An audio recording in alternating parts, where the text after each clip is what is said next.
नमस्कार.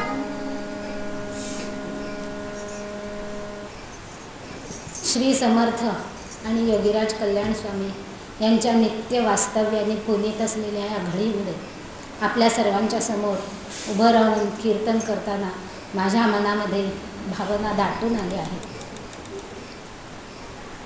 काळेराम मंदिरामध्ये ज्यावेळेला मला कीर्तन करायला संधी मिळाली तेव्हाही मला अशाच भावना दाटून आल्या होत्या.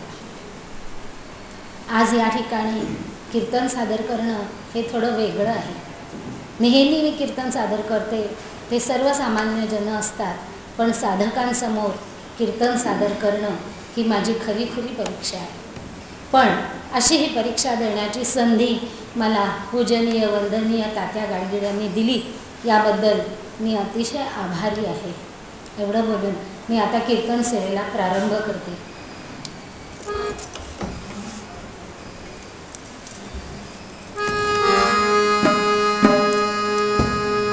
श्रीमन् महागणाधिपतये नमः. गुरुर्ब्रह्मा गुरुर्विष्णुः गुरुर्देवो महेश्वरः.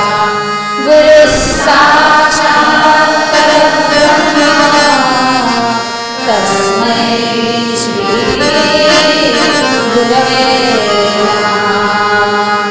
शुकासारिखे पूर्णवैराग्य जाचे वसिष्ठा परिज्ञान योगेश्वराचे.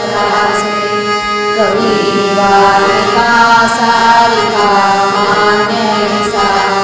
नमस्कार माझा सद्गुरु रामदासा. जय जय रघुवीर समर्थ.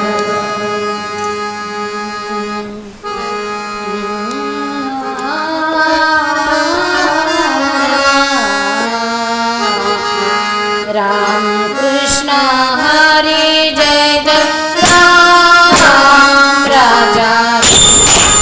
राम कृष्ण हरी राम राजा.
जगदीश मूर्ती तेथे माझी व्युत्पत्ती किती बुद्धिहीन अल्पमती सलगी करते श्रोता वक्ता श्रीराम समर्थ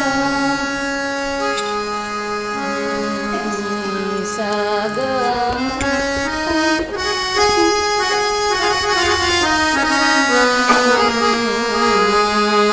सत्वर सावध भावे मनुजा सत्वर सावध भावे मनुजा सत्वर सावध भावे मनुजा सत्वर सावध भावे मनुजा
जयाचा जनी जन्मनामार्थ झाला जयाने सदा वासनामात केला जयाच्या मुखी सर्वदा नाम कीर्ती नमस्कार त्या ब्रह्मचैतन्य मूर्ती समर्थ सद्गुरु ब्रह्मचैतन्य स्वामी महाराज की जय सद्गुरु समर्थ श्री रामदास स्वामी महाराज की जय सब संतन की जय जय जय रघुवीर समर्थ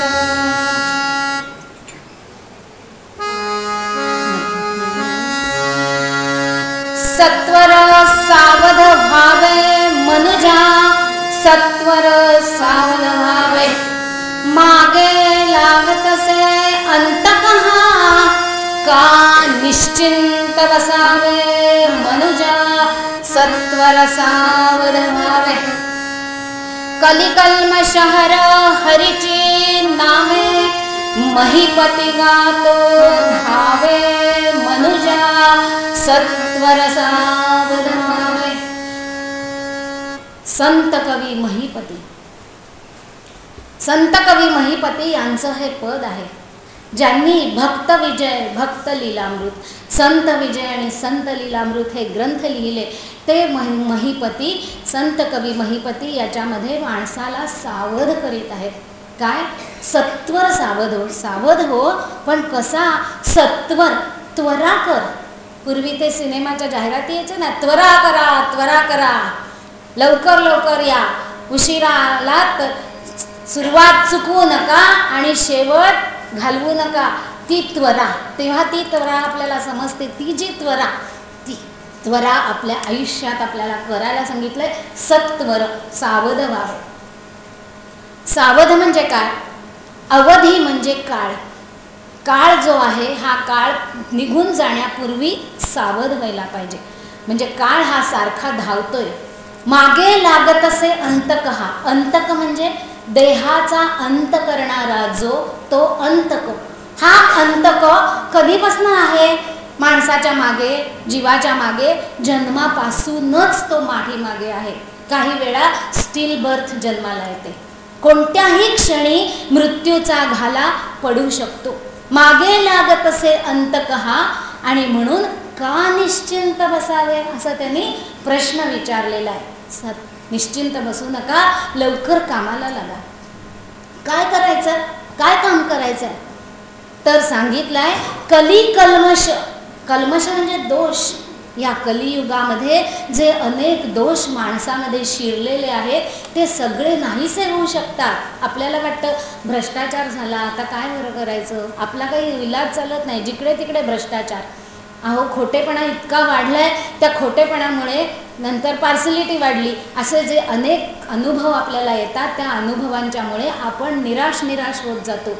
पण हे कलियुगामुळे आलेले जे दोष आहेत हे जाऊ शकतात. कसे? तर हरीची नामे घेऊन. कलिकल्मष हर, ती हरण करणारे हे दोष कोण हरण करतात? तर हरी हरण करत असतो. तर ती नामं, ते नाम घ्या, सतत नाम घ्या आणि नाम घेऊन काय करा? तर ह्याच्यातून बाहेर पडा, आपल्या जन्माचं कल्याण करून घ्या, असं महिपती आपल्याला आवर्जून सांगतायत. कलिकल्मषहर हरीची नामे महिपती गातो भावे. म्हणून हा महिपती ती नामं अतिशय भावनेनी आणि भावपूर्णतेने म्हणत आहे. तुम्ही पण असंच करा, असं ह्या पदामध्ये ते आपल्याला सांगत आहेत. सावध, सावध व्हायला लागतं. किती सावध राहावं लागतं? साधं दूध तापवायला ठेवलं ना आपण चुलीवर, तर सावध राहावं लागतं. आत्ता माझं लक्ष आहे, आत्ता माझं लक्ष आहे असं म्हणता केव्हा दूध उतस जातं कळत नाही. तो क्षण महत्त्वाचा असतो. म्हणून त्या क्षणामध्ये सावध राहायचं असतं. आणि असं सावध आपल्याला राहायला अनेक जण अनेक वेळा सांगत असतात. पण आणि विवाह मंडपात तर भटजी सांगतातच. जेवढे बोहल्यावर चढलेले आहे त्या सर्वांना भटजी सांगतात, सावधान, तुमचं शुभमंगल होत आहे, तुम्ही सावधान व्हा. पण सावध होणारे किती? द्विज सावधान, द्विज सावधान सर्वत्र विवाह मंडपी म्हणती, ते एक रामदासे ऐकियले त्या सदा असो प्रणती. असं कवी मोरोपंत म्हणतात. कवी मोरोपंतांनी हे जाणलं की सावध होणारा हा एकच होता. कोण? नारायण ठोसर नावाचा 12 वर्षाचा मुलगा बोहल्यावर चढला. भटजींनी म्हणलं शुभमंगल सावधान. त्या क्षणात तो सावधान झाला आणि बोहल्यावरून पळाला. आणि मग पुढे ते समर्थ रामदास स्वामी झाले आणि सर्व जणांना सावध करण्याचं काम त्यांनी आयुष्यभर केलं. म्हणून हिंदू पदपादशाहीचं स्थापना झाली, धर्माची स्थापना झाली, आनंदवन भुवन निर्माण झालं. सावध व्हायला लागतं.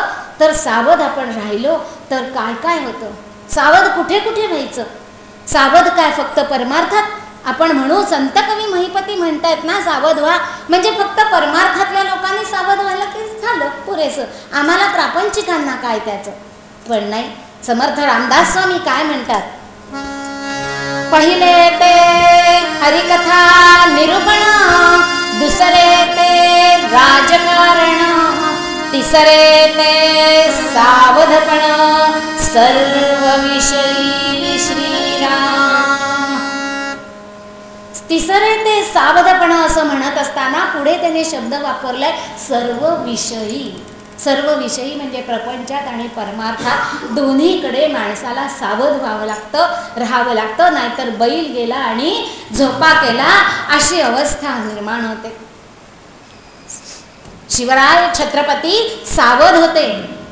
अफजल खानाच्या भेटीला गेले तेव्हा सावध होते, म्हणून स्वराज्यावर आलेलं मोठं संकट टळलं. असे श्रीमद पूज्यपाद शंकराचार्य हे सावध झाले आणि अवघ्या 32 वर्षाच्या आयुष्यात त्यांनी धर्माचं पुनरुज्जीवन ह्या आसेतू हिमाचल अशा संपूर्ण भारतावर्षामध्ये धर्माचं पुनरुज्जीवन केलं. सावध झालं तर काय होतं? असलेल्या संधीचं सोनं करता येतं. मनुष्याचा जन्म मिळाला ही आपल्याला एक सुवर्ण संधी मिळालेली आहे. ही दैव दुर्लभ अशी संधी आहे. मनुष्य जन्म आधी मिळत नाही, मिळाला तर मोक्षाची इच्छा होत नाही. इथे आलेले हे सगळे मोक्षेच्छू आहेत आणि मग जर मोक्षेच्छू आहेत तर आता मोक्षाची इच्छा धरून जे साधनेच्या वाटचाल करत आहेत त्यांना प्रत्येक पळ आणि पळ साधनेतला अत्यंत महत्त्वाचा आहे. तो सावधतेनेच घालवायला पाहिजे. म्हणून सावध राहण्याचा संधी एकदाच येत असते आयुष्यामध्ये, मग ती यशाची असो, प्रगतीची असो, जीवनामध्ये काहीतरी ऐहिक मिळवायचं असेल तर ती सुद्धा संधी एकदाच येत असते. आपण घर घ्यायला जातो नाही का, घर घ्यायला जातो, आपली बोलणी कुठेतरी जुळवायला येतात आणि अचानक आपण जर चालढकल केली, काहीतरी त्यांना बयाडा रक्कम द्यायला उशीर केला तर ती संधी आलेली निघून जाते. चांगलं घर हातचं आलेलं निघून जातं. हे प्रपंचात सुद्धा आहे. समर्थ रामदास स्वामी म्हणतात, प्रपंची जो अप्राण तो परमार्थी खोटा. आधी प्रपंचात सावध व्हायला शिकलं पाहिजे आणि जो प्रपंचात सावध असतो तो परमार्थात सावध असतोच असतो. मग ते वेगळे पण सावध नाही आहे. हे परमार्थातलं सावध पण वेगळं आणि प्रपंचातलं वेगळं असं नाही आहे. जी संधी आपल्याला मिळायची असते त्या संधीचं जर सोनं करायचं असेल तर सावध राहणं आवश्यक आहे.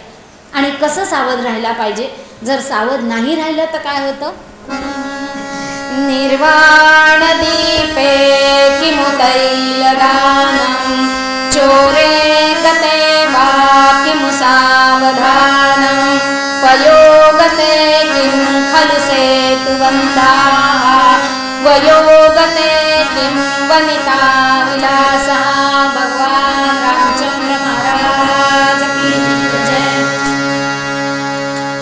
निर्वाण दीपे किमु तैलदान. जो नंदादीप असतो हा देवाजवळ सतत तेवत ठेवायचा असतो, तेव्हाच त्याला नंदादीप असं म्हणतात. आता नवरात्रात सगळेजण ठेवतात सतत. दसऱ्यापर्यंत घटस्थापनेच्या वेळेला दिवा लागतो, तो दसऱ्यापर्यंत असतो. ह्या दिव्यातलं तेल संपायच्या पूर्वीच त्याच्यात पुन्हा तेल घालावं लागतं, तर तो नंदादीप अखंड 10 दिवस तेवत राहतो. समजा दुर्लक्ष झालं, काही कारणामुळे आपण बाहेर राहिलो आणि त्या दीपातलं तेल संपलं, मग नंतर जाऊन आपण तेल घालू, आपण तो दिवा पुन्हा लावू सुद्धा, पण आता तो नंदादीप आहे का? आता तो नंदादीप नाही. म्हणजे तो जर नंदादीप असेल तर तेल संपण्यापूर्वीच तेल घालावं लागतं. म्हणून सावध राहायला पाहिजे. परमार्थाची साधना ही अशी असते, प्रत्येकाच्या अंतरामध्ये हृदयामध्ये मोक्षाची इच्छा झाली आहे आणि तो दीप लागलेला आहे. हा जो दीप लागलेला आहे हा सतत तेवत ठेवायचा आहे. कधीपर्यंत? आपलं गंतव्यस्थान जे आहे, आपलं ध्येय जे आहे, हे ध्येय गाठेपर्यंत हा मोक्षाच्या इच्छा असलेला जो दीप इथे अंतरात लागलाय तो सतत तेवत राहायचा आहे. आणि त्यासाठी दरवर्षी इथे साधना सप्ताहाला यायचं आहे. आज सकाळी छान सांगितलं, इथे येऊन लोटा घासून चकचकीत करून जायचं आहे परत. खूप छान आहे. गेल्या वर्षी मी 7ही दिवस इथे होते, पाय निघत नव्हता. यावर्षी प्रपंच आड येतो माणसाला, म्हणून मी चालली आता उद्या. फार दुःख होत आहे हो, पण काय इलाज नाही. आपल्याला दोन्ही साधायचं आहे, प्रपंच आणि परमार्थ. खूप छान सांगितलं की कसा परमार्थ करायचा ते सांगितलं. कालच्या प्रवचनामध्ये सांगितलं की श्रीराम सीता वियोगाचं नाटक. अहो किती अप्रतिम नाटक की सीतामाई पार्वती जनक नंदिनी जगाची गगनमाता ती फसली या नाटकाला. इतकं उत्तम नाटक त्यांनी केलं, पण अंतरातला जो बोध आहे तो कायम, हा बोध कायम राहून प्रपंचात इतकं उत्तम नाटक करता येतं का? गोंदवलेकर महाराजांच्या जीवनामध्ये एक प्रसंग आहे. एक माणूस आला होता आणि त्या प्रॉपर्टीच्या वादावादी चालली होती. ते इतक्या जोरजोरात त्याच्याशी भांडले की तो कसा चुकीचा आहे ते त्यांनी त्याला जोरदारपणे सांगितलं. हमरी तुमरीवर आले होते आणि नंतर जेवणाची वेळ झाली, जेवणाच्या पंक्ती बसल्या, त्याबरोबर त्याच्या पाठीवर हात ठेवला आणि त्याला आपल्या शेजारी जेवायला बसवून घेतला. असा त्यांच्या चरित्रात एक प्रसंग आहे. मग नंतर एका साधकाने त्यांना विचारलं, काय हो, मगाशी तुम्ही इतक्या यांच्याशी जोरजोरात भांडत होतात, नंतर तुम्ही जेवता नाही तितक्याच प्रेमाने कसे काय जेवलात? तर ते म्हणाले, अरे ते पण आवश्यक होतं आणि हे पण आवश्यक आहे. तेव्हाचा मी वेगळा होतो, आताचा मी वेगळा आहे. हा जो मी आहे हा ओळखायचा आहे, मी कोण आहे हे आपल्याला सर्वांना सांगितलेलं आहे. म्हणजेच हा जो बोध आहे, हा जर मनातला बोध आपल्याला कायम करत जायचा आहे, घट्ट करत जायचा आहे. कसं करत जायचं आहे? ज्ञानेश्वर माऊली सांगते, देह तरी वरची कडे आपुलिया परी हिंडे, परी बैसका न मोडे मानसीची. देह तरी वरचिलीकडे आपुलिया परी हिंडे. तुम्ही आम्ही आणि हे ज्यांचे असे ह्याच्यापर्यंत ब्रह्म स्वरूपापर्यंत पोचलेले आहेत त्यांच्यात आपल्यात वरून काही फरक दिसत नाही, परंतु त्यांच्या मनातली जी बैठक असते ती कायम असते. मग हे साधायचं आहे. हे कसं साधायचं? आयुष्य किती आहे माणसाला? किती वेळात आम्ही हे साधणार? माणसाचं आयुष्य किती आहे हो? आयुर्वर्ष शतं नृणां परिमितं रात्रौ तदर्धं गतं तस्यार्धस्य परार्थमर्धमधिकं बाल्यस्य वृद्धत्वयोः तस्मात् व्याधिवियोग दुःखसहितं कार्यादिभिर्नीयते जीवो वारितरङ्गबुद्बुदसमा सौख्यं कुतो प्राणिनां. सद्गुरु रामदास स्वामी महाराज.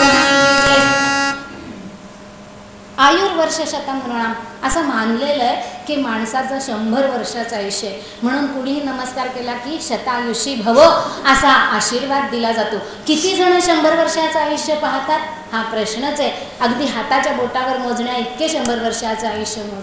पण आपण असं धरूया, आपल्याला दिसतंय की आज आपले पूजनीय वंदनीय तात्या गाडगीळ 80 वर्षात किती कार्यरत आहेत, चांगले आहेत. म्हणजे आपण असं धरूया की खरोखर 100 वर्षाचं आयुष्य आहेच माणसाला. त्यांच्याकडे बघून आमची पण प्रेरणा वाढते की आम्ही पण असे त्यावेळेला कार्यरत असू. मग जर 100 वर्षाचं आयुष्य असं मानलं तर त्यातलं किती? अर्ध गेलं रात्रीमध्ये.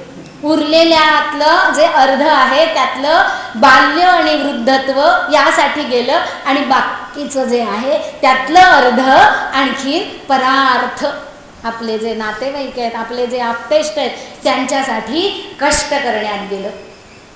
मग राहिलं काय? मग जे थोडंसं राहिलं त्यातलं सुद्धा कसं आहे, व्याधी असतात माणसाला. आपल्या प्रियजनांचा वियोग होतो आणि इतरही आपत्ती संसारात येऊन दुःख होतं. ज्या ज्या वेळेला असे व्याधी होतात किंवा असं वियोग दुःख येतं किंवा तर ह्या आपत्तींमुळे जे दुःखामध्ये आपण बुडून जातो त्यामुळे आपला साधनेचा काळ आणखी कमी होत जातो. आणि म्हणून प्रत्येक पळ महत्त्वाचा आहे. गोंदवलेकर महाराज म्हणतात की दिवसाचे 24 तास आहेत, त्यातला तू किती वेळ जागा असतोस? तेवढा वेळ प्रत्येक क्षणात तू रामाचं नाव घे. मग जेवढा वेळ तू झोपतोस तेवढा वेळ तुझ्यासाठी मी ते नाम घेईन. एवढी सुद्धा आपल्याला सवलत दिली आहे. आता आपल्याला उरलेल्या जागेपणाच्या वेळात ते नाम घ्यायचं आहे. मग असं कोण करू शकतं? हे होऊ शकतं का? आजच आत्ता मगाशी आमच्या खोलीमध्ये चर्चा चालल्या होत्या की पुन्हा प्रपंचाचे विषय इथे काढायचेच नाही असा निश्चय करून आल्यावरही आमचे प्रपंचाचे विषय तिथे झाले. गेला ना तेवढा वेळ आमचा. जो काय आम्ही इथे मानसिक बैठक तयार करत होतो ती थोडी खाली उतरली. असं होतं. आणि असं व्हायला नको तर काय करायला पाहिजे? तर सावध व्हायला पाहिजे. महिपती सांगतात की कलियुगामध्ये हे असे अडथळे आहेत, अशा आपत्ती आहेत. मग मार्कंडेयांची कथा सांगितलेली आहे. मार्कंडेय हा 5 वर्षाचा होता. त्यावेळेला त्याची आई सतत त्याला जेव्हा जेव्हा जवळ घेत असे तेव्हा तेव्हा अतिशय रडत असे, डोळ्यातनं टिपं गाळत असे. तेव्हा त्यानं विचारलं, आई ग, मला जेव्हा जेव्हा तू जवळ घेतेस तेव्हा का ग रडतेस आई? मी काही चुकीचं वागलो का? तुला दुःख होईल असं मी काही करतोय का? तर मला सांग, मी सुधारणा करतो. त्यावेळेला आई म्हणते, बाळा, अरे तू माझ्या पोटी जन्माला आलास, माझ्यासारखी भाग्यवान माता दुसरी कोण असणार आहे? मी खूपच भाग्यवान आहे. पण मला जे वाईट वाटतंय त्याचं कारण एकच आहे की तुला आयुर्मर्यादा फक्त 16 वर्षाची सांगितलेली आहे. आणि मग 16व्या वर्षी तुझा मला वियोग होणार आहे. त्याच्या आठवणीने मला आत्तापासून रडू येतं तुला पाहिलं की. तेव्हा तो म्हणताला, हत्याच्या, अगं आई, अजून 11 वर्ष आहेत माझ्या हातामध्ये. त्या 11 वर्षात मी अशा देवाची उपासना करीन, अशी काही उपासना करीन की ज्याला मृत्युंजय असं म्हणतात. आणि मग त्यांनी रुद्राची उपासना केली. सगळी 11 वर्ष त्यानं रुद्र उपासनेमध्ये घातली.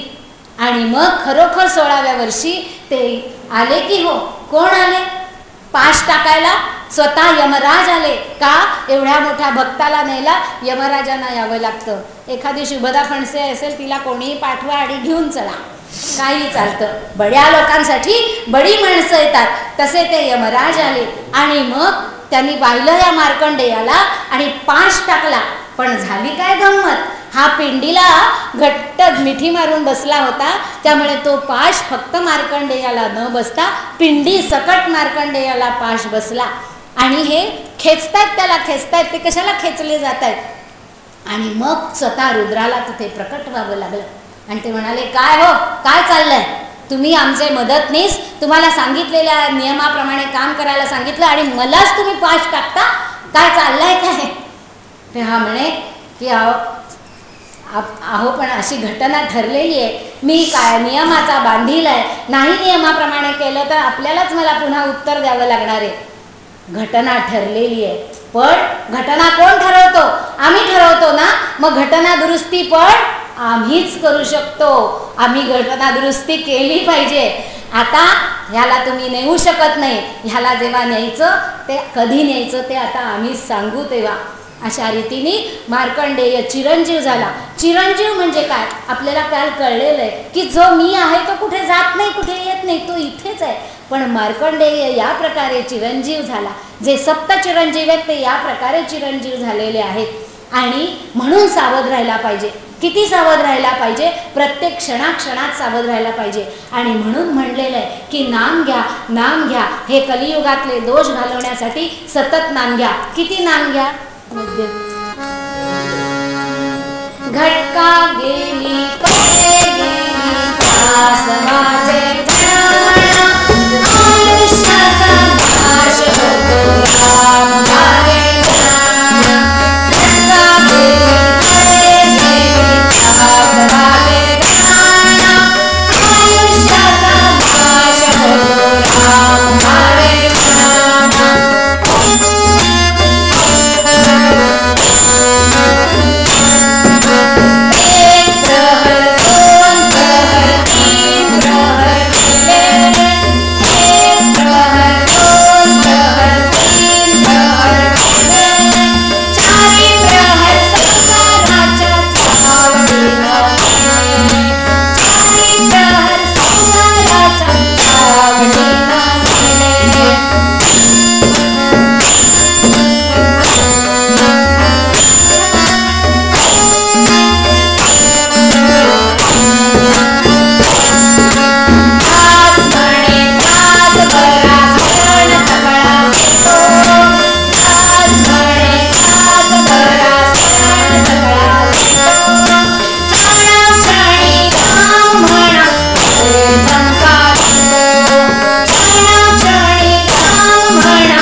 आत्मसाक्षात्कार करून घ्यायचं आहे, आत्मज्ञान घ्यायचं आहे, मिळवायचं आहे. त्यासाठी सतत साधना करायची आणि हे साधना करताना आयुष्यातला प्रत्येक क्षण आणि प्रत्येक पळ महत्त्वाचा आहे. राम राम राम असं म्हणताना आपण किंवा दासबोध वाचताना आपण आहोत तिथेच राहतो असं होता कामा नये. ज्या वेळेला आम्ही राम राम म्हणतो त्याचबरोबर दिवसाच्या अखेरीला माझ्यात किती प्रगती झाली ह्याचा सतत आढावा घ्यायला पाहिजे. आयुष्यात येणाऱ्या निरनिराळ्या आपत्ती, वियोग, दुःख आणि इतर व्याधी याच्यामुळे आमच्या मनाची बैठक अजिबात ढळता कामा नये, तरच आमची सतत प्रगती होणार आहे. ह्या जन्म मनुष्याचा मिळालाय, पुढचा जन्म कुठला मिळेल कोणी सांगावं. हा जन्म जो मिळालाय या जन्मात जेवढी प्रगती साधता येईल तेवढी साधली पाहिजे. आणि म्हणून जर का तो साधनेसाठी म्हणून लावलेला दीप अंतरातला तेवत ठेवायचा असेल तर सतत साधना केली पाहिजे. साधनेचा वेळ हळूहळू वाढवत नेला पाहिजे. एकदम कुणालाच जमत नाही, पण साधनेचा वेळ हळूहळू वाढवणं सहज शक्य आहे. आणि तेच आपल्याला महितेपती पूर्वरंगामध्ये पूर्वपदामध्ये सांगत आहे.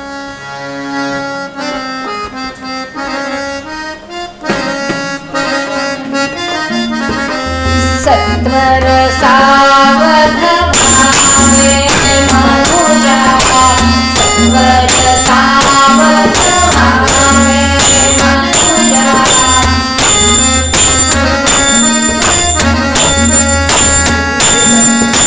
मागे धावत से अंतका, मागे धावत से अंतका.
कीर्तनाच्या प्रथेप्रमाणे थोडा वेळ भजन करूया. त्यापूर्वी मी तुम्हाला परिचय करून देते. मी शुभदा खडसे. मी सरकारी नोकरीत होते. त्यातून रिटायर झाल्यानंतर दादरच्या कीर्तन संस्थेमध्ये मी 3 वर्षाचा कीर्तनाचा हा कोर्स केला आणि तिथून मग मी कीर्तनं करायला लागले. आणि आता कीर्तन संस्थेने घरी बसून दूरस्थ अभ्यासक्रम चालू केलेला आहे आणि दूरस्थ अभ्यासक्रमाची पुस्तकं आणि CD ते घरी पाठवतात आणि 3 महिन्यातनं एकदा शिबिर घेतात आणि हे प्रत्यक्ष शिक्षण देतात आणि अशा रीतीने आपल्याला घरी बसूनही कीर्तन शिकता येतं. त्या CDतून आपली संगीताची तयारी करून घेतली जाते. ह्या कीर्तन संस्थेवर माझे पती प्रभाकर फणसे हे कार्यकारी सदस्य आहेत. हे स्वतः माझ्या आधी कीर्तनकार झाले आणि नंतर त्यांनी मला सांगितलं की तू पण कीर्तन शिक. आणि आज मी जी काय उभी आहे ती माझे कीर्तनातले गुरु आणि माझे पती प्रभाकर फणसे यांच्यामुळे मी कीर्तन करते. समर्थ रामदास स्वामींची कृपा आहे, श्रीरामांची कृपा आहे, म्हणूनच आपल्याला ही अनुकूलता घरामध्ये मिळते. जी घरामध्ये अनुकूलता मिळते त्याचा आपण उपयोग करून घेतला पाहिजे असा विचार करून मी ह्याच्यात पडले. नाहीतर मी अबकडलीसुद्धा मला त्यातलं येत नाही. आणि मला आज भाग्य दुसरं म्हणजे पेटीवरती साथ करायला जे मधुकर जोशी आलेले, हे संगीत नाटकांना अनेक वर्ष साथ केलेली आहे आणि त्याचप्रमाणे गीत रामायणाच्या 200 कार्यक्रमांना त्यांनी साथ केलेली आहे. त्यामुळे त्यांना गीत रामायण मला शिकवता येईल. तर माझी अशी इच्छा आहे की गीत रामायणातली गीतं शिकून रामकथा सर्वांना आपल्या कीर्तनांमधून सांगावी.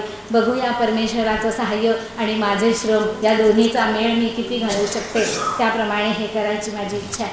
आता आपण कीर्तनाच्या प्रथेप्रमाणे भजन करायचं. आता वेळेचं बंधन आहे आपल्याला, त्याच्यात आपल्याला पुरं करायचं आहे. कथा मला अर्ध्या तासातही सांगता येईल, नाही तर पाऊण तासातही सांगता येईल. तर आपण आता बघूया जशी कथा पुढे जाते त्याप्रमाणे. जय राम जय जय राम, श्री राम जय राम जय राम, श्री राम जय राम जय राम, श्री राम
या ठिकाणी राज्य करीत होता राजा रामभद्र. त्याला 2 राण्या, ज्येष्ठ राणी गुणवती आणि कनिष्ठ राणी रूपमती. गुणवती जी होती ही अतिशय देव करणारी, सतत व्रतवैकल्य करणारी आणि त्यामुळे सतत उद्यापन वगैरे चाललेली असायची. आणि अर्थातच राजाला काय कमी हो, सगळं सुखोपभोग हाताशी जोडलेले असताना हे तिचं देवदेव करणं ह्याच्यात त्याचं मन रमत नव्हतं. त्याला नवीन राणी मिळाली रूपमती. आणि मग ह्या रूपमती राणीला इथे ठेवू का तिथे ठेवू, तिचे किती लाड करू, कौतुक करू, असं करता करता त्याचे दिवस चालले होते भराभर. पण सगळे दिवस सारखे नसतात. हसता हसता ती डोक्यावर बसली. ह्या ज्येष्ठ राणीला क्षिप्रा नदीच्या काठी प्रासाद बांधून दिला. तुझं आपलं तिकडे काय चाललंय देवदेव ते तू करत बस. आणि इकडे रूपमती राणी चालले दिवसामागून दिवस आणि ती डोक्यावर बसली. तिचे हट्ट पुरवता पुरवता याला नाकी नऊ आले. आणि मग कधीतरी असं होतंच संसारामध्ये, आता काय लक्ष लागत नाहीये, सगळं असार असार वाटायला लागलाय आणि मग इच्छा होते अरे आत्मज्ञान करून घेतलं पाहिजे. मनुष्य जन्म मिळाला आहे तर त्याची संधी साधली पाहिजे, आत्मज्ञान करून घेतलं पाहिजे. मग आत्मज्ञान कसं करणार, कुठून मिळणार? त्यासाठी सद्गुरू पाहिजे. हे सद्गुरू कुठे मिळणार? तर उज्जैन सारख्या ठिकाणी जिथे महाकालेश्वर हे 12 ज्योतिर्लिंगांपैकी एक दिव्य ज्योतिर्लिंग आहे, त्या ठिकाणी सतत साधू वैरागी येत असतात. गुरु मिळायला काय वाण आहे हो, पाहता पाहता गुरु मिळेल, पण सद्गुरू मिळणं सोपं नाही. गुरु मिळेल, सद्गुरू मिळणं कठीण आहे. मग कसा काय मिळणार? हा सद्गुरू शोधायचा कसा? जो निस्पृह असेल तो सद्गुरू, अशी खूण कळली. आणि मग निस्पृह सद्गुरूच्या शोधात राजा लागला. मग काय केलं? त्या सबंध राज्यामध्ये दवंडी पेटली की जे जे कोणी इथे आले असतील त्या साधू बैराग्यांनी राजप्रासादात जे अन्नछत्र चालू केलेले तिथेच जेवायचं, आपली स्वतंत्र चूल तिकडे मांडायची नाही. आणि मग जेवढे कोण मिळतील त्या सगळ्या साधू बैराग्यांची इकडे रांग लागायला लागली. परत जाताना त्यांचे खिसे तपासले जायचे, त्यातनं कळायचं कोण निस्पृह आहे कोण नाही. असे दिवस चालले होते. चालता चालता एक दिवस एक गुरु शिष्यांची दिव्य जोडी या महाकालेश्वराच्या दर्शनाला तिथे आली. ते होते मच्छिंद्रनाथ आणि गोरक्षनाथ. ही दिव्य जोडी महाकालेश्वराच्या मंदिरात आली आणि त्यांनी तिथे महाकालेश्वराचं दर्शन घेतलं. ओवरीमध्ये गेले आणि ओवरीमध्ये जाऊन त्यांनी दुपारची वेळ होती म्हणून भोजनाची तयारी सुरू केली. लगेच राजाचे सेवक आले, म्हणाले तुम्हाला असं स्वतंत्र मांडता येणार नाही, तिकडे अन्नछत्र आहे तिथे जावं लागेल, आम्ही येणार नाही. म्हटल्यानंतर मग सेनापती आले. सेनापतींनी दरडावणी करून सांगितलं कायदा कळत नाही, या देशाचा कायदा असेल तसं वागलं पाहिजे, आम्ही येणार नाही. कोणालाही जाऊन सांगा आम्ही येणार नाही. मग समजावून सांगितलं आम्ही अन्नछत्रात जेवत नाही. अन्नछत्रात जेवत नाही म्हटल्यानंतर प्रधान गेले आणि ते त्यांना भेटले आणि म्हणाले की राजा आपल्याला बोलवत आहे, त्या राजाच्या आमंत्रणाचा आपण मान ठेवा, चला आपण अन्नछत्रात जेवत नाही आम्हाला कळलं तर राजा स्वतःच्या मधुपाक खाण्यात तुमच्यासाठी स्वतंत्र जेवण करेल, पण आपण तिकडे चलावं. हे म्हणाले आता यांनी नाही म्हणून सांगितलं, कळत नाही, पुन्हा पुन्हा तुम्ही येऊन सांगता, तुम्हाला समजत नाही, आम्ही परान्न घेत नाही, आम्ही महाकालेश्वराच्या इथे आलेलो आहोत, आम्हाला इथे काही साधना करायची आहे त्यासाठी, आणि या साधनेचं फळ आम्हाला मिळण्यासाठी आम्ही परान्न अजिबात घेत नाही. हे कळल्याबरोबर प्रधानजींनी सांगितलं राजाला की आपल्याला जो निस्पृह गुरु हवा होता तो आलेला आहे, ते तिकडे महाकालेश्वराच्या मंदिरात आहे. म्हटल्यानंतर राजा स्वतः तिथे आले आणि त्यांना शरणागत लोटांगण घातलं. राजाला आलेला पाहून ह्यांना आश्चर्य वाटलं की तू कोण आहेस, तू इथे कशाला आलेला आहेस? मी या उज्जैनचा राजा रामभद्र माझं नाव, मग इथे कशाला, तुझं काय काम आहे? बड्या लोकांचं काम बड्या लोकांशी, आम्ही साधू बैरागी फकीर कुठेही फिरणारे, आमच्याकडे तुझं काय काम आहे? मला आत्मज्ञान करून घ्यायचं आहे, मला आता कळलेलं आहे की हे जीवन असार आहे आणि म्हणून हे असार संसारातून आम्हाला बाहेर काढा आणि आत्मज्ञान द्या, त्यासाठी मी आपल्याकडे आलो. आता राजाचा हेतू कळला. म्हणाले आत्मज्ञान, तुला आत्मज्ञान पाहिजे? अरे तू राजा, तुझं राजाचं कर्तव्य ते तू कर.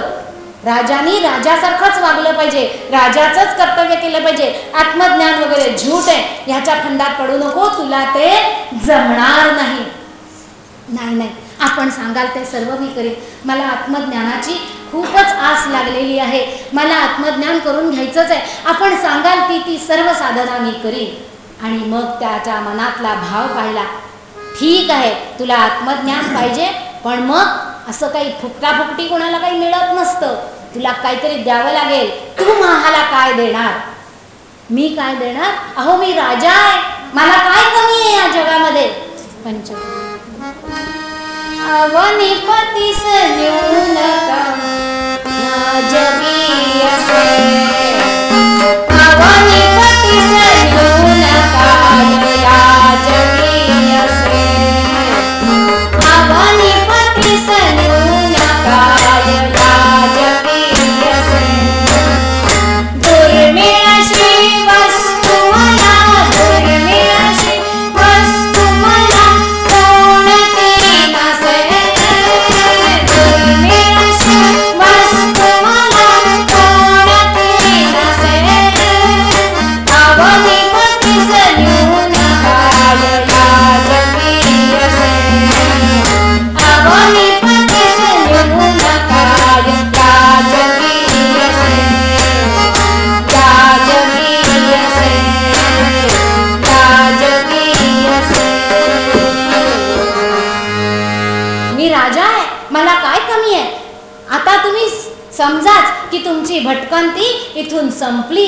तुम्हाला मी एक मोठा प्रासाद बांधून देतो, दासदासी देतो, नोकर चाकर देतो, हवं तेवढं साहित्य देतो, रथ घोडे हत्ती मागाल ते सर्व आणून देतो. अहो काय कमी आहे? पण मला आत्मज्ञान मात्र आपण जरूर द्या, ते मला हवं आहे. अरे राजा, ह्यातलं काहीही आम्हाला नकोय.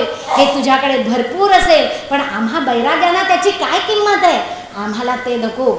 आम्ही इथे आलो आहोत महाकालेश्वराची साधना करायला, तपश्चर्या करायला इथे आलेलो. ही साधना करत असताना कित्येक वेळेला आमची समाधी लागत असते, आणि ही समाधी एकदा जर लागली तर ती किती दिवस राहील? 1 दिवस, 2 दिवस, 3 दिवस की 10 दिवस सांगता येत नाही. जोपर्यंत समाधीत असतो तोपर्यंत या देहाच्या गरजा आम्हाला जाणवत नाही. पण ज्या क्षणी समाधीवरून पुन्हा आम्ही देहावर आलो की मग मात्र देहाच्या गरजा जाणवतात. आणि ती जी वेळ आहे त्या वेळेला पाहिजे असतं ताजा भात आणि गरम दूध. त्यावेळेला माझा हा शिष्य तुझ्याकडे येईल आणि त्यावेळेला तू त्याला भिक्षा घालायची. कसली भिक्षा? ताजा भात आणि गरम दूध.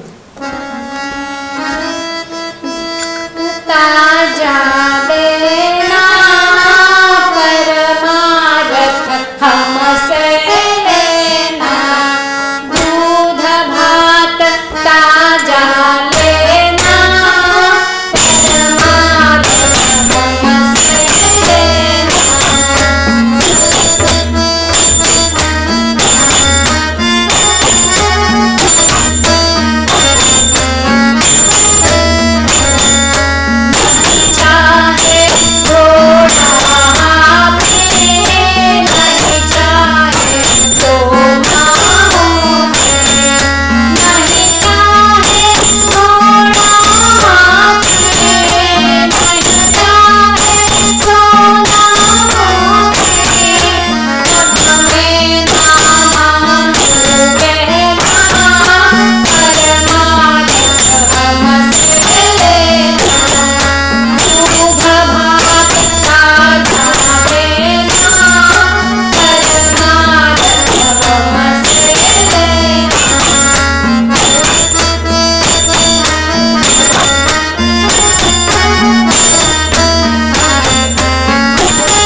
समाधीतून बाहेर आल्यानंतर देहाच्या गरजा जाणवतात, त्यावेळेला हा आमचा शिष्य तुझ्याकडे येईल आणि त्यावेळेला तू त्याला एवढीच भिक्षा घालायची, ताजा भात आणि गरम दूध. ते हा राजा मनात म्हणाला, हत्तेच्या एवढंच ना, किती सोपं आहे, सहज. अहो नाहीतरी माझे एवढे नोकर चाकर दास दासी फुकटचा पगार खातायत, त्यांना लावूया कामाला आणि देऊ ह्यांनाच पाहिजे असेल त्यावेळेला भिक्षा घालू. पण मच्छिंद्रनाथ होते ना ते, त्यांनी याच्या मनातले ओळखलं आणि म्हणाले, असं नाही चालणार. आत्मज्ञान कुणाला हवंय? तुला हवाय ना, मग भिक्षा तूच घालायची आहेस, अन्य कोणी केलेलं चालणार नाही. मग पण तुला एक सवलत देतो, तुझी धर्मपत्नी जी असेल ती तुला ह्याच्यात मदत करू शकते, तिची मदत तू घेऊ शकतोस. राजा आनंदी झाला. खरंच मी किती भाग्यवान आहे, मला सद्गुरू मिळाले आणि किती सोपं आहे. अहो, दूध भाताच्या बदल्यात आत्मज्ञान मिळणार आहे. आणि राजा आला आणि त्यानं काम सुरू केलं. तर वेळेला ताजा भात तयार ठेवायचा, गरम दूध तयार ठेवायचं. 2 दिवस गेले, 3 दिवस गेले, 5 दिवस गेले. अहो, रात्रभर जागून जागून राजाला आता पेंग यायला लागलेली आहे. अजून काही भिक्षा मागायला आला नव्हता. आणि मग 7व्या दिवशी शेवटी त्याने असं ठरवलं, राणीला म्हणाला की तू मला ह्याच्यात मदत कर. मी ज्या वेळेला झोपेन तेव्हा तू जागी राहा, आणि तू जागी राहशील, तू झोपशील तेव्हा मी जागा राहील. आणि मग ती राणी काय म्हणाली, काय खूळ काढलाय, आत्मज्ञान म्हणे, चांगलं मस्त देवाने सगळं दिलेलं आहे, त्याची मजा घ्यायची, आनंद घ्यायचा, आयुष्य मजेत काढायचं. काय आत्मज्ञान, आत्मज्ञान खुळचटपणा आहे नुसता. बघतेच मी यांना कसं आत्मज्ञान मिळतं ते. हे मनातच तिने म्हणलेलं. इकडे राजाने तिच्याशी ठरवून टाकलं. आणि इकडे एक दिवस असा झाला, त्या रात्री राजा झोपला. राजा झोपल्याबरोबर लगेच राणी झोपली. राणी झोपल्याबरोबर दासदासी कशाला जागे राहत आहेत. आणि मग पहाऱ्यावरचा पहारेकरी तो तर जातीवंत प्रहरी उभ्या उभ्याच झोपला हो. आणि ही वेळ साधून त्या वेळेला बरोबर गोरक्षनाथ आले. अलख निरंजन.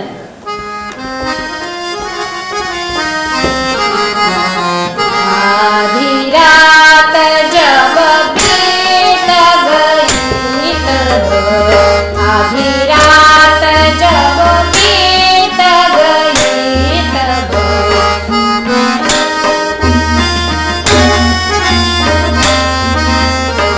भिक्षा मांगन आया,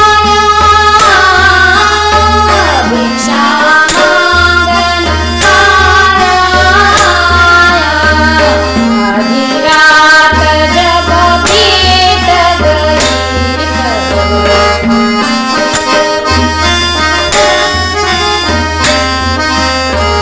राज मंदिर के द्वार पे रहकर, राज मंदिर के द्वार पे रहकर, उसने अलख जगाया, उसने अलख जगाया, आधी रात जब बीत गई तब, आधी रात जब बीत गई तब,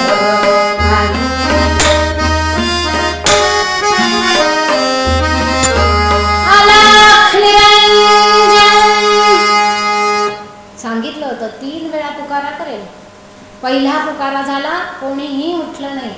दुसरा पुकारा केला, कोणीही जागं झालं नाही. तिसरा पुकारा केला, अलख निरंजन, आणि कुणीही जागं झालं नाही. म्हटल्याबरोबर गोरक्षनाथ उलटे फिरले आणि परत निघाले. पण ही तिसरी हाक त्या दारावरच्या पहारेकऱ्यांनी ऐकली होती. आणि म्हणून तो जागा झाला आणि आता विचार करायला लागला, राजाला उठवावं की नाही उठवावं. अहो, राजा तो एखाद वेळेला भडकला, संतापला तर नोकरी जायची पाळी, म्हणून त्यानं उठवलंच नाही सकाळपर्यंत. आणि मग सकाळी राजा जागा झाला, त्या विचारतं, काय काल कुणी रात्री येऊन गेलं की काय. हो, आम्ही काहीतरी असं ऐकलं, अलख निरंजन असं तो दारावरचा पहारे. त्याबरोबर राजाला कळलं की आपली फार मोठी चूक झाली, आपण झोपेत वेळ घालवली. आणि म्हणून राजा धावत सुटला, महाकालेश्वराच्या मंदिरात गेला आणि जाऊन मच्छिंद्रनाथांचे पाय धरले. क्षमा करा, क्षमा करा, असं पुन्हा होणार नाही. एकच संधी मला द्या, मी पुन्हा असं करणार नाही. मला आता कळलं काय करायला पाहिजे ते, आता मला कळलंय. खरोखर असं होतं हो. आम्ही करायला जातो त्या सुरुवातीला आम्हाला कितीतरी दिवस कळतच नाही की आम्ही काय करतो. दूध भात कथा मी पहिल्या वेळेला ऐकली तेव्हा मला काहीच कळलं नव्हतं. लहान मुलं जशी कथा ऐकतात तशी मी कथा ऐकली होती, पण ह्या कथेमध्ये केवढं मोठं गुह्य आहे ते मी दुसऱ्या वेळेला जेव्हा ऐकली तेव्हा मला कळलं. आणि म्हणून क्षमा करा, क्षमा करा, एक संधी द्या. मच्छिंद्रनाथ भडकले. ते म्हणाले, चल जा निकल मत चल जा निकल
गुंतलेला आहेस, अजून प्रपंचातलं तुझं मन निघालेलं नाही, तुला कसलं आत्मज्ञान मिळणार?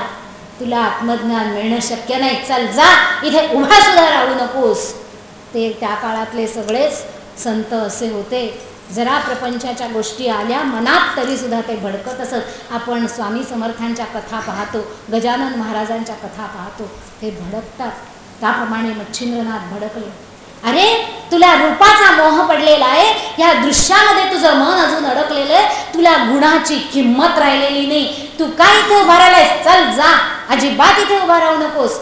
त्याबरोबर राजाला एकदम जाणीव झाली, आपण गुणवतीला विसरलो. गुणवतीच इथे आपल्याला मदत करू शकेल. पुन्हा एकदा लोटांगण घातलेलं आहे आणि सांगितलं आहे, पुन्हा आता असं होणार नाही. नक्की मी अगदी आपल्याला शब्द देतो, मला एक संधी द्या. पण आता तुमच्या शिष्याला जेव्हा भिक्षा मागायला पाठवाल त्यावेळेला पत्ता बदललेला असेल. आता क्षिप्रा नदीच्या प्रासादामध्ये त्याला पाठवा असं सांगितलं. आणि राजा क्षिप्रा नदीच्या काठच्या प्रासादामध्ये आला. ती बिचारी गुणवती, ती पतिव्रता स्त्री, पतीसाठी सर्व काही करत होती. तिने त्याचं स्वागत केलं. त्या म्हणे की गुणवती, मी तुला ओळखण्यात फार मोठी चूक केली. आता मला माझी चूक कळलेली आहे आणि मला फार पश्चात्ताप होतोय. ती म्हणाली, मी आपली काय सेवा करू? तुझ्याकडून सेवा करून घेण्यासाठी मी इथे आलेलो नाही, पण मला आता तुझी मदत हवी आहे, म्हणून तुला विनंती करायला आलो आहे की मला मदत करशील का? असं मला आत्मज्ञान मिळणार आहे आणि ते आत्मज्ञान मिळण्यासाठी ताजा दूध भात भिक्षा म्हणून घालायची आहे, तर ते करशील का माझ्यासाठी तू? आपण दोघं मिळून हे करायचं आहे. गुणवती तयार झाली आणि त्या तिने युक्ती केली. दिवसाचे प्रहर किती? 8. प्रत्येक प्रहराचे तास किती? 3. प्रत्येक तासामध्ये घटका किती? 3. एकूण 72 घटका. म्हणून 72 घटकांची 72 भांडी तयार केली, भाताची आणि दुधाची. आणि त्या कामामध्ये तिने स्वतःला पूर्णपणे गुंतवून घेतलं. हे एकच काम. काय? दर 20 मिनिटाला भात ताजा करायचा. 20 मिनिटं झाली की नवा ताजा भात करायचा. भात असतो ना, त्या भाताची जर का वाफ जिरली ना की तो शिळा झाला. आम्ही खातो आता फ्रीजमध्ये ठेवलेले, तो भात वेगळा. पण ताजा भात खायचा असेल तर वाफेचा भात खातात. इकडे शिजवला आणि इकडे भात वाढायचा असतो, त्याला ताजा भात म्हणतात. म्हणून दर 20 मिनिटाला ताजा भात करायचा. आणि तेवढी भांडी तिने केली आणि तिने स्वतःला त्याच्यामध्ये गुंतवून घेतलं. 5 दिवस गेले, 7 दिवस गेले, 11 दिवस गेले. कुठलीही उपासना असली की विषम दिवसांचं महत्त्व आहे. आणि अशाप्रमाणे दिवस चालले होते. अजून शिष्य भिक्षा मागायला आलेलाच नाही आहे. आणि मग राणीचा एकच प्रश्न होता की ज्या वेळेला ती शुचिर्भूत होण्यासाठी स्नानाला जात असे तेव्हा फक्त राजाने ते व्यवस्थित सांभाळावं एवढी तिची त्याला विनंती असे. आणि याप्रमाणे एक दिवस राणी स्नानाला गेली आणि बरोबर त्याच वेळेला इकडे अलख निरंजन पुकारा आला दरवाजावरती. राणीने आतमध्ये स्नानगृहातून ऐकलं. एकवस्त्रा होती, अंगावर पाणी घेतलेलं होतं, ओलेती होती. तिला आनंद झाला. ती म्हणाली आता ताजा भात तयार आहे, गरम दूध तयार आहे, राजा आता भिक्षा घालेल आणि त्याला आत्मज्ञान मिळेल, आपल्या पतीचं काम होऊन जाईल म्हणून ती आनंदित झाली. तोपर्यंत दुसरा पुकारा आला अलख निरंजन. दुसरा पुकारा आल्याबरोबर तिला कळलं की राजा जागा नाही. काय झालं होतं? दिवसाची वेळ. राजा का बरं झोपला? राजाला असं वाटलं की ही भांडी अशी हातातच धरून कशाला उभं राहायला पाहिजे, जरा खाली ठेवली तर काय हरकत आहे, म्हणून राजानं भांडी खाली ठेवली. मग त्याला वाटलं उभंच कशाला राहायला पाहिजे, आपण जरासं बसूया, म्हणून तो बसला. आणि मग राजाच तो काय असा बसणार आहे ताठ, तो लोडाला टेकून बसला. लोडाला टेकून बसल्यावर इतके दिवसांचा जो ताण आला होता त्याप्रमाणे डोळ्यावर पेंग आली आणि राजा झोपला. आणि इकडे राणीने ओळखलं राजा जागा नाही, भिक्षा घातली गेलेली नाही, म्हणून ती त्वरेने, तिला भान राहिलं नाही आपण एकवस्त्र आहोत, आपण ओलेती आहोत, त्वरेने ती स्नानगृहातनं बाहेर पडली आणि भराभर इकडे आली. ती तिथून दरवाजापर्यंत यायच्या आत तिसरा पुकारा झाला अलख निरंजन. आणि कोणी आलं नाही म्हणून गोरक्षनाथ उलटे फिरले. तोपर्यंत हिने ती भांडी उचलली आणि पटकन त्यांच्यापर्यंत गेली. पण गोरक्षनाथ आता थांबायला तयार नव्हते, ते पुढे पुढे चालले. मत जा मत मत जा मत जा जोगी जोगी मत जा मत जा मत जा जोगी पाव परूए तोरी पाव परूए तोरी मत जा मत जा मत जा जोगी जोगी अगर चंदन की चिता रचाऊं, अगर चंदन की चिता रचाऊं, अपने हाथ जला जा जोगी, अपने हाथ जला जा जोगी जोगी मत जा मत जा मत जा. कृपा करा स्वामी महाराज, कृपा करा, तयार आहे भिक्षा, ही घेतल्याशिवाय आपण जाऊ नका. पण गोरक्षनाथ ऐकायला तयार नव्हते. 3 पुकारे व्हायच्या आत भिक्षा आली पाहिजे. तिसरा पुकारा केल्यानंतर माझा शिष्य तिथे उभा राहणार नाही. त्यामुळे गोरक्षनाथ पुढे पुढेच चालले. मग म्हणाली असंच जायचं असेल तर असं अपमानित जीवन जगण्यापेक्षा मी जळून जाणं, भस्म होणं, हे जीवन संपवणं मला एक वेळ मान्य आहे, पण मी अशी आपल्याला जाऊ देणार नाही. मी आत्ताच्या आत्ता इथे चिता रचते आणि माझ्या चितेला आपण आपल्या हाताने अग्नी द्या. मी सतत जागरूक आहे आणि त्या जागृतीप्रमाणे मी आपल्याला भिक्षा घेऊन आलेली आहे. कृपा करा स्वामी, जाऊ नका जाऊ नका जाऊ नका. पण गोरक्षनाथाने ऐकलं नाही. ते निघून गेले महाकालेश्वराच्या मंदिरात आणि राणी हातातली ती दोन्ही भांडी घेऊन धावत धावत धावत त्याच अवस्थेत तिकडे गेली आणि मच्छिंद्रनाथांच्या पायाशी तिने ती भांडी ठेवली. आपण सांगितल्याप्रमाणे भिक्षा तयार आहे आणि म्हणून ती भिक्षा त्यांच्या पायाशी दिली आणि त्यांच्या पायावर लोटांगण घातलं. त्याबरोबर गोरक्षनाथाने ती ओळखलं आणि तिच्या मस्तकावर हात ठेवला. ज्या क्षणी तिच्या मस्तकावर हात ठेवला त्या क्षणी ती समाधीत गेली आणि ह्याच क्षणी राजा इकडे धावत आला. काय झालं? ज्या वेळेला ती विनंती करत होती जाऊ नका जाऊ नका, ते शब्द राजा त्याच्या कानावर आले आणि तो झोपेतनं खडबडून जागा झाला. बघतो तर भांडी नाहीत आणि राणी पण नाही. मग त्यानं ओळखलं की आपण जो आवाज ऐकला तो राणीचाच होता, कोणाला तरी जाऊ नका म्हणून सांगत होती. म्हणून धावत धावत राजा तिथे आला आणि बघतो तर काय, गुणवती राणीच्या मस्तकावर हात ठेवलेला आहे आणि ती समाधीत गेलेली आहे. त्याबरोबर राजा पुढे झाला आणि म्हणतो, अहो म्हटलं आत्मज्ञान मला द्यायचं असं ठरलं होतं, आपल्याला भिक्षा मिळाली, आता मला आत्मज्ञान तुम्ही द्यायचं आहे असा करार झालेला आहे. करार ना, करार हे सगळे मोडण्यासाठी असतात. राजा आता तुझी संधी गेलेली आहे. तुझ्याकडे आत्मज्ञान मिळवण्यासाठी जी प्रगल्भता लागते, जे चिकाटी लागते ते तुझ्याकडे नाही, जो साधना करावी लागते ते तुझ्याकडे नाही. आता तुला वाट बघावी लागेल. मग मला आत्मज्ञान कधी मिळेल? आता पुढच्या जन्मात तुला आत्मज्ञान मिळेल. मग कोण देणार? आपणच देणार का? नाही. आता ही जी राणी आहे ना, हीच पुढच्या जन्मात तुला आत्मज्ञान देईल. कोण असेल ती त्यावेळेला? तेव्हा सांगितलेलं आहे, ज्ञानेशो भगवान विष्णु निवृत्ति भगवान हरः सोपानो भगवान ब्रह्मा मुक्ताख्या ब्रह्मचित्कला.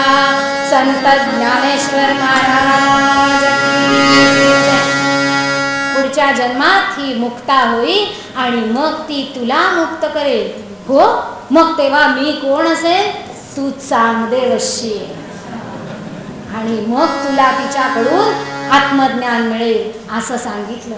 आत्मज्ञान मिळवण्यासाठी हे असे कष्ट असतात, असा सराव असतो, अशी साधना असते, असा पळ आणि पळ सावध राहावं लागतं.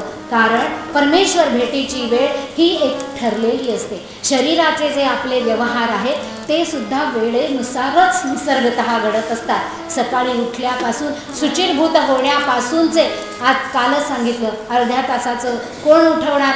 अर्ध्या तासाचं ध्यान उठवतो तो उठवणारा असतो. हे निसर्गतः होणाऱ्या गोष्टी आहेत. ती परमेश्वर भेटीची वेळ असते, तो त्यावेळेला येत असतो. आणि ती जर संधी साधायची असेल तर ती वेळ चुकवायची नसते. आणि किती वाट बघावी लागते.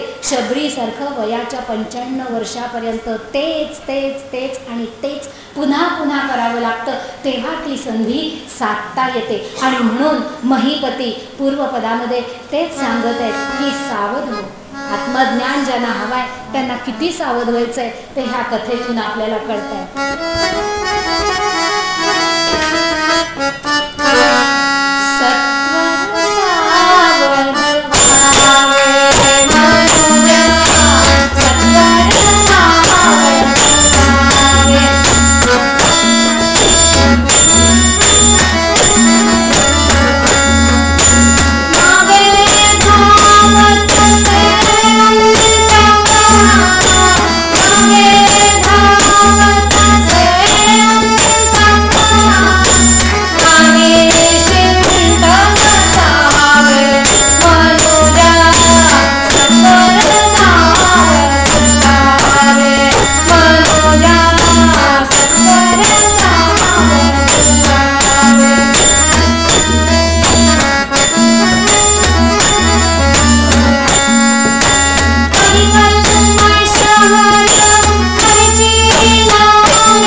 कीर्तनाची सर्व ही सेवा समर्थ चरणी आरती म्हणूया का?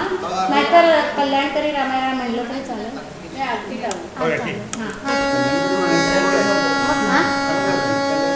आधी कल्याणकरी म्हणून आणि मग ही काय करूया? नको आधी रात्री म्हणतो. ठीक आहे, मग आरती म्हणूया आणि ह्या कीर्तनाची सेवा समर्थ चरणी अर्पण करूया. लखती नित्राळ ब्रह्मांडी महाराज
दत्तदास बुवा भाग माझे कीर्तनातले गुरुवर्य माझे पती प्रभाकर फणसे यांचं सर्व श्रेय आहे. आणि जर माझ्याकडून काही चुका झाल्या असतील तर त्या आपण माझ्या पदरात घालाव्या अशी मी आपल्याला विनंती करते.